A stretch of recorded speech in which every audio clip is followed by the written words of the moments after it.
Welcome, friends and writers, to 2024. What's up? What's up? I hope that you had a wonderful new year and that this year gives you many blessings and your dreams come true, both in your writing career and your writing goals and anything else that you have in your future. All right. So, in today's episode, we are going to be chatting with Justin Louise-Jean, who is the co-author of Academic Revolution, Changing the Outdated Narrative of Education, an award-winning book. And one of the things that you will hear is I actually reference a different title within this episode, not realizing until after that I had the kind of outdated title. So I'm correcting it now. The book is Academic Revolution, Changing the Outdated Narrative of Education. But the cool thing is that we do get to dive into his previous title, why it was named that, and a couple of cool things about his mindset, and a really amazing, just mind-blowing moment, the way that Justin talks about, what comes with writing. When you write, you also embrace multiple aspects of writing. It is something you have to do if you were going to face writing. I loved it. And I think you will too. So y'all, Happy New Year. And let's kick off this wonderful year with a wonderful author. See you inside. Welcome to the How to Write a Book podcast, the show that helps you plan, write, and publish your book, even if you're a beginner or just feel like one. Now, for your host, she's written over a dozen books and helps others bring their books to life. Here she is, Maciel. All right, and welcome back to the How to Write a Book podcast. How are you doing today, Justin? I'm doing great, thank you. Thanks for asking. Good. Thank you so much for joining us. Justin is the co-author of Academic Revolution, Life Through the Seams of Genes. So we're going to talk about that. That sounds interesting. All right. But first, before we even dive in, Justin, please introduce yourself to the audience. All right. So first of all, my name is Justin Louise-Jean. I'm currently 22. I have Haitian and Trinidadian roots. I'm from Canada. And if you recognize my voice, I am the host of my own podcast. It's called Just in Words. It's a triple entendre, by the way. And going back to the book I wrote, I co-authored it with my friend Pierce Mortensen, who's currently studying in University of Ottawa in his last year of biochemistry. And we wrote the book. Actually, I started writing the book out of passion. I always had a passion for writing. And I stumbled upon ideas to write this book. And then it just flowed from there. And next thing you know, I published the book with my friend. That's awesome. Now, I would love to know a little bit more about your book, Academic Revolution. Just from the description, it sounds like, y'all are trying to tackle the huge problems that occur in academia that kind of stop us from learning or that even stop us from graduating. Is that correct? Can you tell us more about that? Well, to begin, so how the book actually started was, since, like I said, I had a passion for writing. So before even starting books and all that, I started writing poems, short stories, and it was getting good. So I always had my parents read it, and they encouraged me to hey, why don't you publish something? So I was looking towards that. I went to De La Salle art school. I tried to get into the concentration for writing in there. That never worked. So I just decided to focus on writing. And so as I was going through the years, I decided to then write a book, which will be published, but in later years. And while I was doing that, I stumbled upon a couple of videos of people criticizing the school system and pointing out multiple problems that I was able to relate as a student. And what finally made me decide to write the book was I found a video that inspired the 6 chapters of my book. Actually, it's called 6 Problems with the Education System. And so I was like, you know what? Let me focus on this. And and gear my research towards that. And I just pulled out a Word document, started writing, and never looked back, I guess. Yeah, and that is really interesting because I feel like education and the way it's structured, it's definitely now coming into the light that it's not a great system. It's far from a perfect system. So many people can't get education, are not able to access education that should be free to access, just basic education. And then when you get into the system itself, it doesn't always have the right structure. How do you learn? How do you grow from certain types of teaching? Things like that. So you start writing your book, and you're talking with your co-author, and you're doing some research, and you have that video that kind of structures out the different types of difficulties. How do you start your writing process? Was it from an outline? Because your book description looks like an outline too. So do you start from there, or did you kind of start more like just free-flowing, your thoughts, things like that? So when I saw that video, I found myself doing like those reaction style videos on YouTube that we could come across. Yeah, I found myself doing that. So I said, you know what? Scratch the social trilogy, which will be a future book that I will publish, so stay tuned for that. I said, scratch that. Let me start this book. And I literally just opened a Word document and just started writing, just free flow started writing, because when it comes to my ideas and it comes to me writing in the first place, when someone gives me a topic, I'll just try my best to free flow. Because I wrote the book, then I wrote the plan. It's backwards, I know, but that's just to show like my ideas were just there and they just appeared on paper, and I just went from there. So then once my friend came on it, then he really deconstructed a lot of things, made them a lot more concise, made them a lot more easier to understand, provided a lot of the research, since he's in a bigger field of research than I am. He's actually, I think, going to be a researcher at the University of Ottawa. So his skills were really important for that department. And because of him, our book was in the top 5 our book won an award in the top 5 of our department, which was education. Oh, that's awesome. Congratulations. Yeah. That's great. Did you guys enter it yourselves, or did somebody nominate you?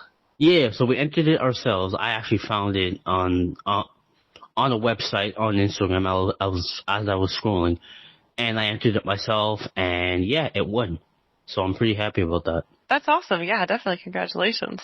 So you kind of wrote your book backwards, and you get some feedback. So with your co-author. So then what happens after that? What happens after what exactly? After you co-author, you're with your friend and you write everything down and you kind of have a reverse outline. So now you have a solid draft, right? Yeah. So basically what happened was, well, first of all, me and him are friends, right? Me and Pierce are friends. So as we met through high school, we were friends. We just talked about our hopes and dreams and all that. And I talked to him about my passion for writing. He talked about how he always wanted to write a book, but in the realms of fantasy and character development and all that. Kind of like he wanted to write something geared to Lord of the Rings. You know how complicated each character is? So he wanted to write something about that. Then he realized that, it's a lot more complicated than it could. It's a lot easier. It's easier said than done. Yeah. Right. So he's like, okay, let me take a step back and just think. And I said, hey, Pierce, I have a draft of a book, and here's the plan. It's tackling the school system, blah, blah, blah, which I already explained. And he said, let me take a look at it as an editor, first of all. And that's when he started to deconstruct some of the ideas, have me explain, put his 2 cents in it, and slowly but surely kind of mold into our project. and that's how he became the co-author on it. So he started off as the editor, then he became the co-author, because at some point, if you read it, if anyone reads it, unless you know me and Pierce personally, you wouldn't be able to tell if it was me who's writing it or it was him. Unless if I specifically add like an anecdote from me, or yeah. Yeah, that's really cool that you have this journey together. You know, you're friends. He becomes an editor, and then eventually that co-author, because you both are going back and forth on your ideas. So now you have a pretty solid draft. That's what it sounds like. Then what happens after that? Do you do like editorial teams, beta readers? Does it go straight to formatting? So what happened after that was we decided to say, you know what, it actually took a solid 3 years for us to go through the whole thing, start to finish, and really go through it. It was just us two. Like, even at the time of like the award, it hasn't gone through a professional editor yet. So all through that year, when it was published in 2022, it hasn't gone through a professional editing, and it already got an award, so that's amazing. And so, when I went to Toronto, actually, and that's when I met a fellow helper. Her name is Cabrena. She has a business called Eva Mitchell. No, I forget the name, but she helps independent authors. So I approached her, and she rebranded my book. She did peer editing. She also redesigned my cover, which is the one that I'll send you. And she also made my website. So she redesigned the cover and did all that. So that was probably the first kind of professional editing that my book has ever got.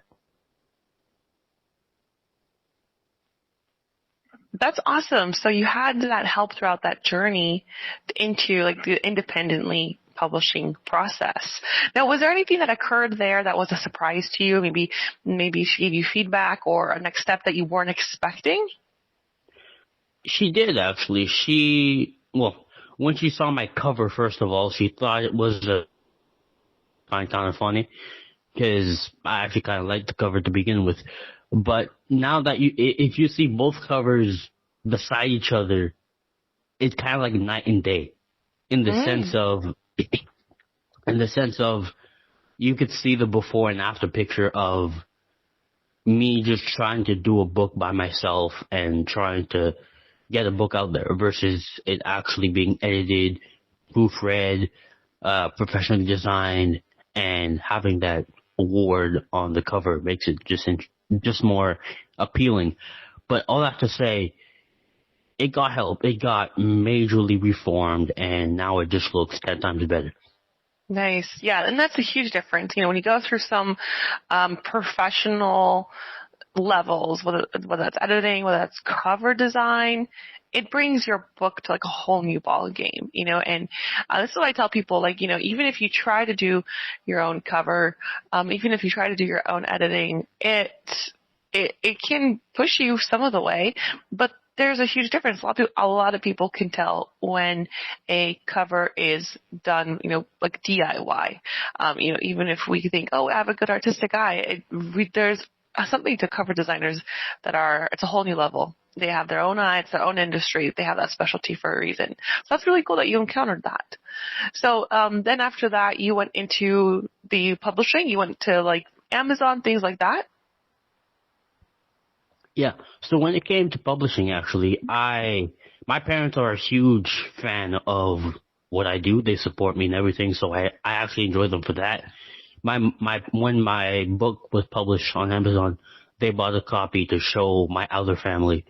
And my dad brought me to an author's convention, and I met a fellow author there. His name is Michael Gazo. He's from Quebec, and he wrote a book about not autism, syndrome of Tourette's. It's called TikTok. and he showed me the world of Amazon KDP and self-publishing, because he was a step ahead of me in that domain. So once the book was done, once the book was finished and polished, I was then looking for like a way to publish it, because I didn't really want to go the traditional publishing route, because at the time I had no money. So I said, okay, let's see what we could do. Then I met him. He told me everything to do, Amazon KDP, and within a few clicks, it was published on Amazon. So then after that, you have your book published. I think I saw that you have a paperback option too, or was it just digital? No, I have paperback and ebook. Okay, very cool. I also have hardcover as well, but that's not really something I go for sometimes. Oh, Most that's people really go cool. for paperback. Do you do paperback through Amazon, or do you do it through like Ingram Spark or something else? I do it through both. Cabrera is the one who showed me Ingram Spark, actually. The one who rebranded my book, she's the one who showed me Ingram Spark. So she put my book on there as well, and she helped me through that process. Nice, cool. Is there anything there that you learned that was new, that you're like, oh, I didn't know this was going to go this way, or this is unexpected? The whole Ingram Spark thing was new. Yeah. I had even no idea it existed to begin with. Right, yeah. It's a big branch. Yeah. So during this process, was there ever a time that you felt like, oh, this is a lot of work, or I'm demotivated, or, who's going to like my work? Did you ever feel that at all? I'll give you a simple answer, and I'll give you a complicated answer afterwards. Cool. The simple answer is no. Oh. I rarely felt demotivated. Wow. And the complicated answer is then, in my book, in our book actually, there's a chapter 4 is dedicated to the school system not being able to find their passion. It's called Can't Find Your Passion. Simply because you have the grade system that forces students to, at least pass all their classes. Whether they like it or not, they have to pass it in order to go to the next grade. And so obviously, if you like the class, you're going to spend more time on it. If you don't, it's kind of going to go on the back burner. Right? So given the fact that writing a book started off as a passion of mine, the whole marketing side, the whole trying to get it out there and everything, it comes with it. Right? So whether I like it or not, the greater picture is I like writing. I wrote a book. The idea of doing podcasts, doing interviews, talking about my book, finding ways to market it, all that. Yeah, sure, it might be things I might not enjoy, but I have to do it if I like the work that I do, which I do. It's been getting a lot of positive praise. So, yeah, that's something I like doing. I mean, in terms of the motivation, yes, but then I just find a different way. Because I actually got involved in my first Ponzi scheme, if you will. After Toronto, I went to New York. Oh, actually, no. After Toronto, I was told about this other event in New York happening. It was supposed to be a book fair. And what happened was, they were supposed to have my book there. I was supposed to tell them where to send my book, where to buy it. They were supposed to buy it and then ship it to where the event was going to be at. I had a choice to attend or not.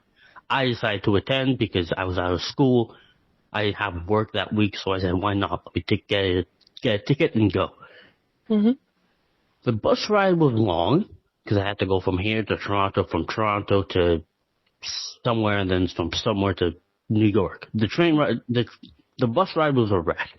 And then I missed my bus from Toronto, so I had to stay there. I made the most of it though.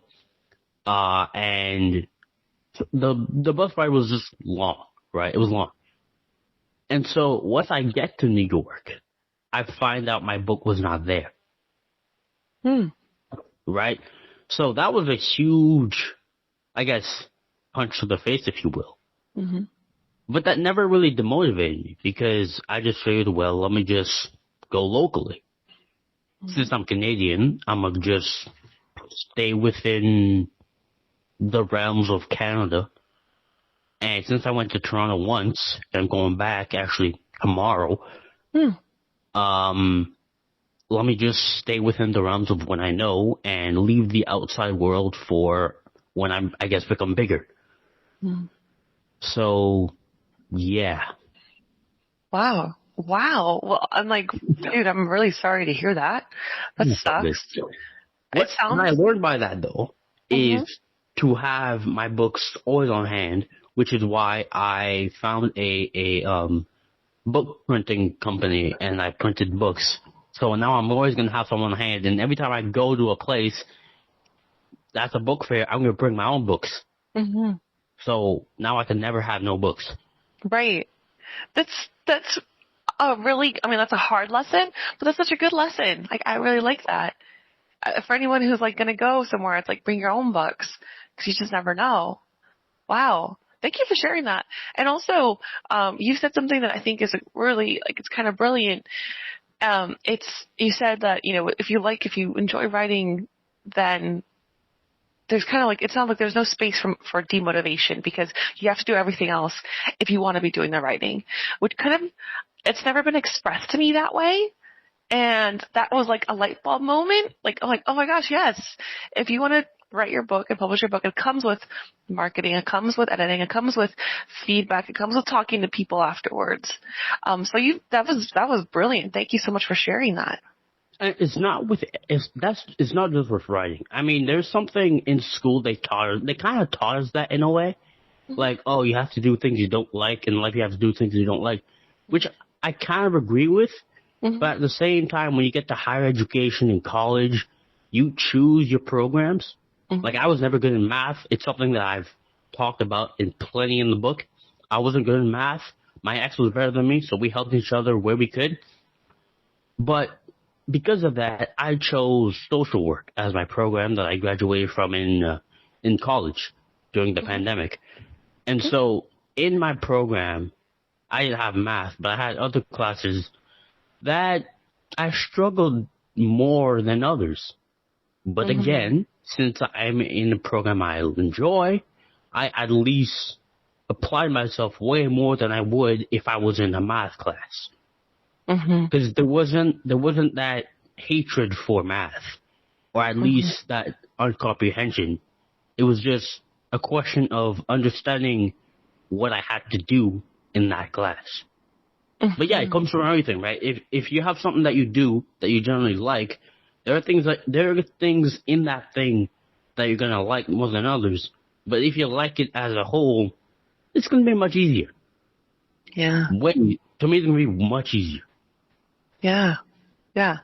That makes total sense. Honestly, I don't think anyone's ever really described it that way on the show. So thank you. Thank you for sharing that. That's like, honestly, I'm just like, wow.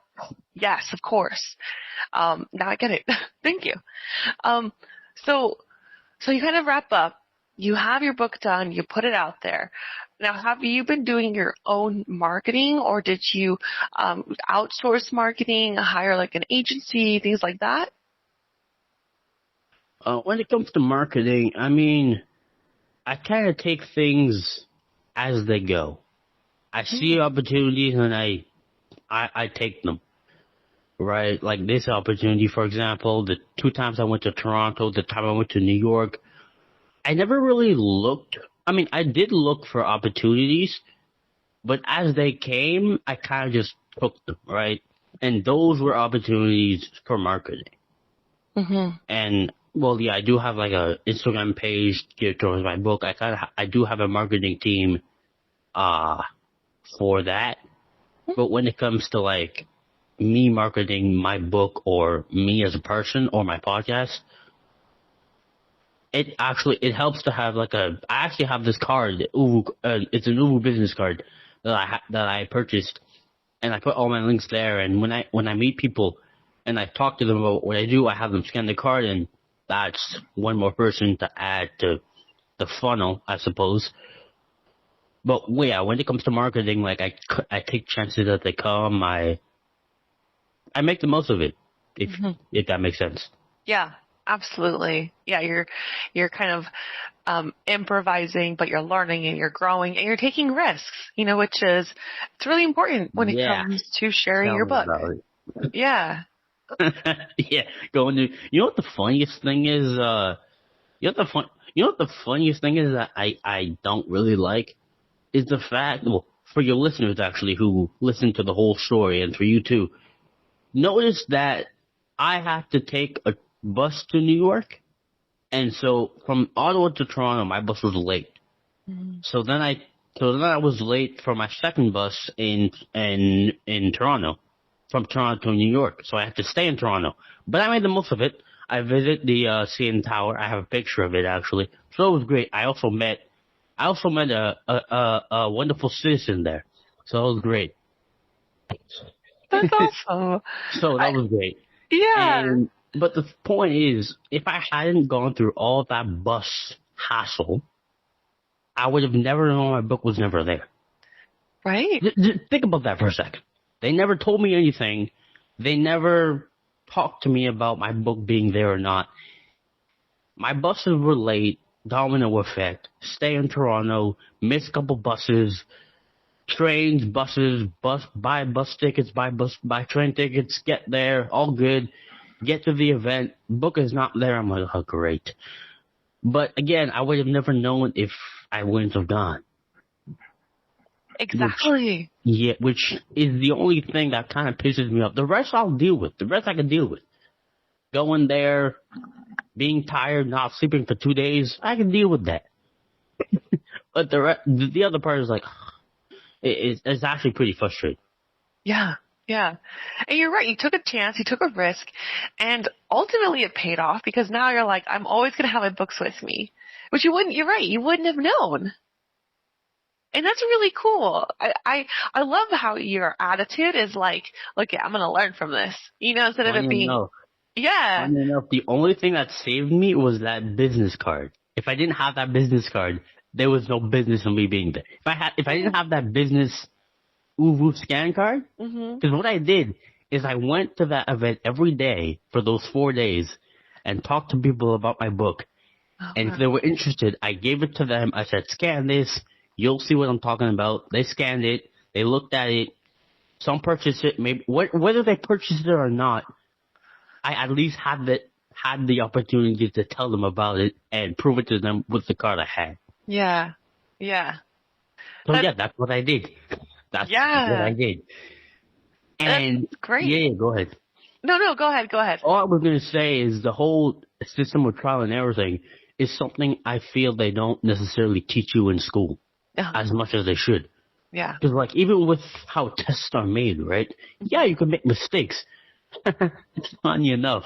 I don't know if your listeners or some of your listeners are in school, but if they are, I remember when I was in school, my teachers would tell me like, if you don't know the answer to something, I don't want you to leave a page blank. I want you to write something. Mm-hmm. But I guarantee you, if you write something, like literally the word something, they won't give you points for that. Right? No, in other words, you kind of have to find the answer, even if it's not the answer they're looking for. Mm-hmm. Point is, though, when you don't know something, you just say you don't know. And Yeah. that's okay. If you ask me a question and I don't know the answer, I'll tell you I don't know. Mm-hmm. That's the equivalent of leaving a page blank. Mm-hmm. But in school, you can't do that. Mm-hmm. So you kind of have to know everything, which Yeah. in life, you don't know everything. Mm-hmm. I don't know everything. You don't know everything, which is why we have conversations, which is why we have the internet that teaches us a lot of what we know already and all of that stuff. We have schools that can teach us other things, teach us things, maybe teach us how to not do things, whatever. Point is, we don't know everything. Yeah. Yeah. So trial and error is very important. You're so right. You're so right because speaking about math, like I'm terrified of math. Like math is terrible for me. And one of the reasons that math is so hard because when I was in school, like in elementary school, they would have you like go up to like the board or in the middle of the classroom with somebody else and you have to like face off with like multiplication tables. And if you weren't strong in it, like you were embarrassed right then and there in front of like 20 or 30 kids about how you couldn't do multiplication, and then they blame you for losing points because you didn't know the answer. So that's probably why I'm a writer instead of a math person, because I'm like, I don't know this. I'm too much pressure, like at 8 years old. Right. That's what it reminds me of. So one of the things I wanted to ask you about was the subtitle for your book. So can you explain this? Okay. All right. So I'm a man of puns. For everyone who knows me, I'm a man of puns. From my podcast to even puns in my book. Actually, when I was doing the co-authorship with my friend, I had one rule for him, and that one rule was puns stay. The puns are there to stay. Like that. And I write pun intended in, like, every time I make a pun, I write in parentheses pun intended for those to understand that there's a pun, so you have to reread the phrase to actually understand it. Yeah. So that was the one rule I had.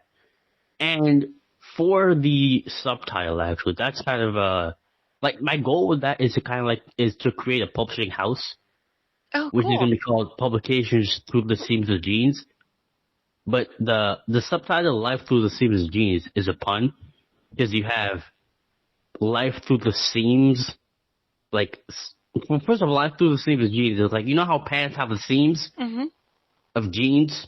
Jeans as in pants, but jeans is also my last name. Oh, yeah. It's like it's the way I see life. Through the seams, it's not how I seem it. I look through life, it seems that way, it seems this way.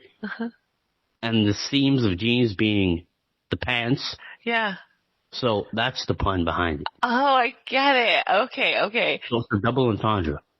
That's amazing, because when I was going to ask you, my first thought was, I hope I understand this, because sometimes they go right over my head. So I get it. That's awesome. That's cool. And then when it comes to my podcast, it's called Just in Words, which is a triple entendre. Which I'll let your listeners find the joke, though. I'll let them find the joke. I'll actually let you find the joke, too, if you want. I can explain it to you if you like. Please explain it to me, yeah. All right, find it, and then I'll explain it to you. Let's see, well, just in words, because your name is Justin. Yes. And then words, just in words, because it's a podcast? Nice, but not necessarily. Go ahead. All right, so you have just in words, which is, well, like you said, the first one is, you said, just in words. They're my words, because I'm the one hosting the podcast. So they're my words. Just in words, which is the way we talk, in words, just in words. Third one is just in words, looking inwards. Oh, nice. That's a good one. Thanks, Joe. Yeah. I like that. I would not have thought of that. That's awesome. Yeah. It's funny because my ex actually told me about, like, one day when we were talking, when we used to be together, we were on the phone and she was explaining me something, and I just kept hitting her with puns. Like, the whole night I was just hitting her with puns. And she goes to me, she said, Justin, you should make a book about puns, and it will be called Just in Words. And I'm like, even that is a pun.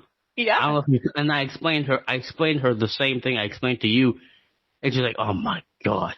So when it came to me making the podcast, which actually came out of boredom, believe it or not, through the pandemic, I was like, what should be the name of my podcast? I reflected that conversation, and I wrote my name Just in Words, and my intro, which is, hello everyone, welcome to Just in Words. It's a triple entendre, find the joke. And it just stuck with me till then. Nice. That's awesome. So I tell them it's a triple entendre, and I let them find the joke. Yeah, that's cool. That's really cool. And so what do you talk about in your show? I talk about, so I have guests on my show, and it's a variety of things. I mostly take a psychological approach to things, because I also have a bachelor's in psychology, so I kind of like to explore, like, let's say I had a veteran on the show, right? So I explored with him the mindset of being in war, the different impacts on losing people, death, grief, how he got there, and things like that. I also had someone talk about entrepreneurship, so the importance of task delegation, how you keep yourself motivated, even though that you're not even being a one-person show, you have to delegate tasks to other people because you kind of need a team after all.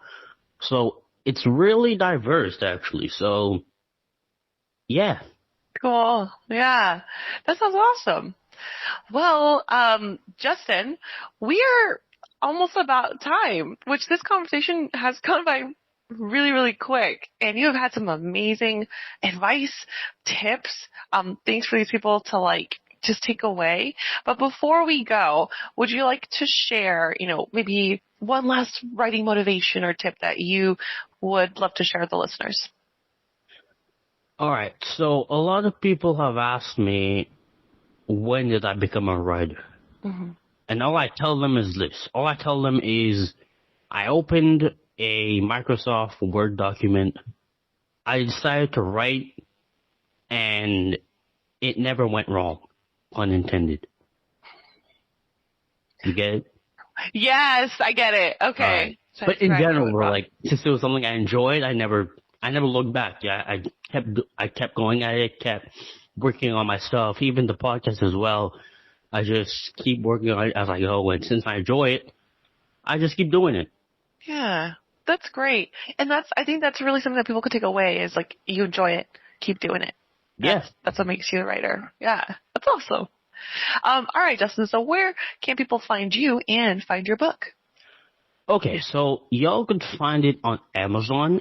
I hope, actually, if you type Academic Revolution on Amazon, you'll find two of them. You'll find the one that looked like an IT book, which was made by someone on Fiverr.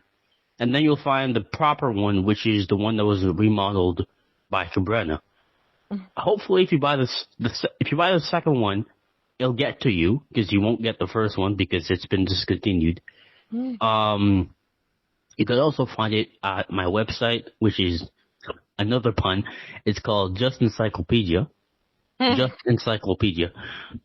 And at weebly.com. And you could also, if you look at that, you could also find my podcast, my book, the book trailer that I made for it with my co-author that explains the chapters and that explains that explains the chapters in a summary. And you can also find a link to buy it on Amazon. Awesome. All right. That's great. Well, everyone, that is Justin, the co-author of Academic Revolution, Life Through the Seams of Genes. Thank you so much, Justin, for being part of the show. This has been brilliant. And we want to say here at the How to Write a Book podcast, thank you for your time. Thank you for your energy. Thank you for sharing your wisdom and advice. No problem. Anytime. And that's a wrap for today's episode of the How to Write a Book podcast. Thanks so much for tuning in, and I hope you enjoyed the conversation. If you want to keep up with me and my work, check out the website, blackheartedstudios.com. That's www.blackheartedstudios.com. And follow me on Instagram at Massiel Writes. That's at MASSIEL Writes. As a book coach and publisher, I'm passionate about helping aspiring authors bring their stories to life. So if you've been dreaming of writing a book and don't know where to start, head to my website and let's chat. You get a free 30 minutes on me. Thanks again for listening, and don't forget to subscribe and leave a review. I'll see you in the next episode. Thanks.